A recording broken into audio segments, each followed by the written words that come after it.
Thanks for joining us on another edition of the Small Business Show with Jim Fitzpatrick. Hey everyone, Jim Fitzpatrick. You're watching another edition of the Small Business Show right here at ASBN.com. Today we're talking about something that doesn't always show up on the balance sheet, but has a huge impact on whether a business grows or stalls, and that's the emotional climate set by leadership. You're probably going to want to take notes on this one. Our guest is Mick Hunt. He's the host of Mick Unplugged and USA Today best-selling author of How to Be a Good Leader When You've Never Had One. And I love the name of that book because I've been in leadership roles many times in my career, and I didn't have a good leader in front of me that was leading me that I could learn from. So, Mick, you've worked with so many different people out there, so many different leaders out there, and you've unlocked their potential to build character and keep moving forward. It's so vitally important. Your approach really focuses on growth, resilience, and showing up as the kind of leader people want to follow. That is the key, right? You might think you're a great leader, right, Mick? But if people don't want to follow you, you're not a leader. You definitely are not. And Jim, thanks for having me on, but Sure. You're exactly right. I mean, we're in an era now where we can no longer say, do as I say, right? It is definitely, we're in the role of, I'm watching what you do. And I think for leaders today, we have to have that premise on how we lead. You know, again, growing up, Jim, my parents, the first person that I worked for, there were no questions. It was, this is what you're going to do, and this is how you're going to do it, and there you go. That's right. We're in a world now where you tell someone something, before you finish the sentence, they're on Google or ChatGPT or whatever, trying to confirm if what you're saying is actually true. That's right. That's exactly right. You probably come from the same time that I do, which was, you're going to do it because I said so. You know, remember you used to ask your parents, why am I doing this? Because I said so. And then you didn't ask another time, right? You just did it. There's no question about it. So in the book, you talk about leadership as a transfer of emotion. What does that mean for a business owner worried about payroll or cash flow? Yeah, so it's really important, and it's something that you brought up earlier. In businesses, we measure a lot of data, right? We live in spreadsheets and dashboards. But what really runs your business is culture and emotion. Yeah. And there's no KPI for that. At least we didn't think that there was a KPI for that. Right. And so I really believe, and studies show, that leaders in businesses that are emotionally connected to their teams far outperform others. And it's almost like a 5-to-1 performance gap. Yeah. And so I think now leaders have to really know their teams, what makes them move, what makes them stall, and more importantly, what's the reflection of themselves that their teams see. Sure. You described leaders as the emotional thermostat of a company. What are the signs a founder has the temperature set too high or too low? Yeah, too high means everyone's almost walking on eggshells, right? You get that type A leader, and Jim, I am that, I was that. I think I am too. And I know that. Right. But what I realize, everyone can't run at the same speed that I do, and there's nothing wrong with that. Right. So before, I used to think it was something wrong if you couldn't crank out 60 hours in a week, or Sure. if you couldn't get a task turned around in 5 minutes. But I realized I had the temperature too high, to your point. That's right. And when the temperature is too low, there's so much disengagement. I would say when the temperature is so low, you can see it. You can walk in and feel the quietness. Yeah. Right? Yeah. We've all seen that. You see a ton of disengagement. You see people that quit quietly, meaning they show up for work. Oh, yeah. But once their foot is in the door, they're already checked out. That's exactly right. And companies have got to be aware of this, certainly on a generational basis as well, because different generations work in a different manner, right? You might be a baby boomer that's managing, Generation X or millennials or what have you, and you're asking yourself, why is there such a disconnect here? How come they're not adhering to what we're asking them to do, or how come there's no real human connection here?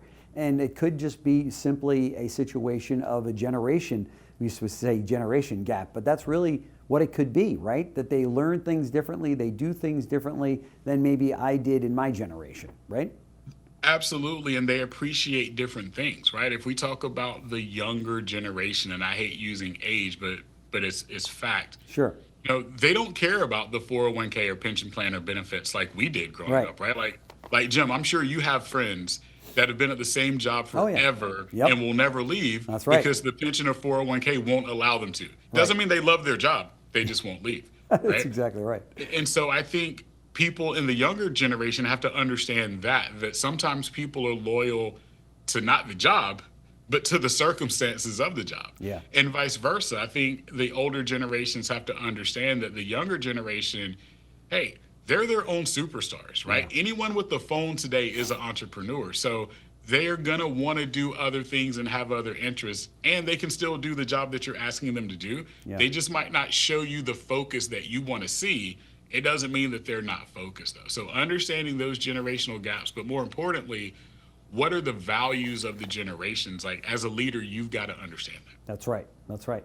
A core theme of your book is transparency. How can leaders be honest with their teams without creating fear or uncertainty? I think it's truly just being transparent, and it starts with the leader. As leaders, we can't be afraid to be transparent, right? Again, when I started my journey in leadership and entrepreneurship, I'd never show anyone a balance sheet. I never talk about financials, right? Like, No. I never talk about my struggles. Right.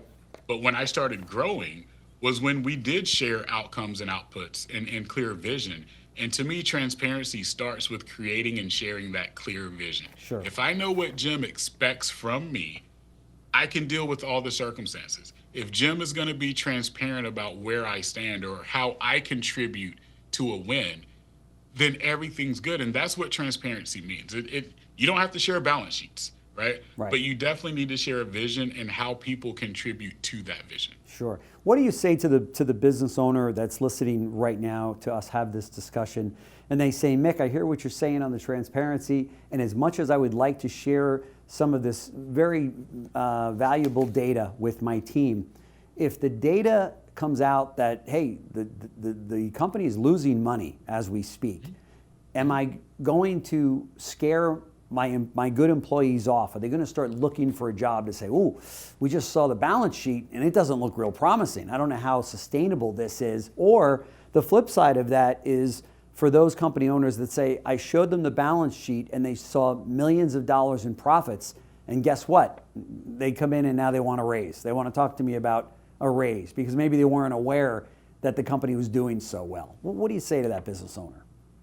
So one, I'm going to say this: most information people can find, or they can see, or they can feel it anyway. So like, I can feel if we're not performing well financially. But That's again, exactly right. There's no secrets in that area, is there? No. But again, I think being transparent with how people contribute to the performance, to the growth, and maybe it's not everyone on the team that needs to see that, but Sure. maybe your key stakeholders definitely need to see that. Right. And to the flip side, hey, we're performing well. That also doesn't mean that everything is profitable, right? Mm-hmm. Like, I could make $20 million this year, but also spend $21 million That's this right. year. That's right. So understanding that sometimes it's purposeful. Sometimes we have investments that we're repaying. Sometimes we're trying to get to a Series A, Series B, or an exit. So Oh, yeah, for sometimes sure. those things matter. But I think explaining that to your team, and it also is a good thing if you do have surplus, take care of the people that got you there. So Yeah. that's also okay. That's right. That's right. Very, very good point. So we see founders that struggle to scale because, and this is me, Mick. So maybe this is good. This is, your time here is very timely. So because they can't let go. All right. I know I'm talking to a lot of entrepreneurs out there. What emotional shift has to happen to move from doing the work to leading the people to do the work? Trust. Yeah. Trust. That has to be a core pillar, because if you don't trust your people, it means you don't have the right people. Yeah. And so it's also okay to look at your people after you've looked at yourself. Mm-hmm. Right? And I stress that. After you looked at yourself, now it's time to look at your people. Do I have the right people in the right seats? Yeah. Do I have the right seats? Because sometimes that's also a disconnect. That's but right. It starts with trust. If I can't trust my people and give them the opportunity to fail and learn on their own, right? Yep. Then it's never going to happen. And just like you, Jim, that was my biggest faux pas starting out as a leader. Was I would give Jim the opportunity, And you know what, Jim? I'll just do it myself. I got it. That's right. That's right. Jim's not learning from that. Yes.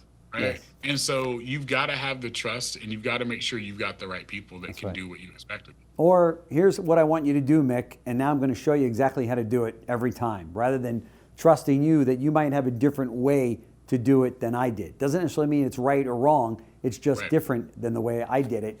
And to your point, you've got to trust that associate to get the job done in the end, right? Absolutely. Yeah. Absolutely. You talk a lot about growth, character, and helping people reach their potential. For a business owner, what does building that kind of resilience look like in real, everyday terms? Yeah, it means being prepared. We hear people rise to the occasion, right? Yeah. Bottom of the ninth, 2 strikes, Yep. bases loaded, throw it to me. Well, what really we're saying is they're prepared for the moment. Yeah. Right? Like, you don't rise to the occasion, you rise to your level of preparation.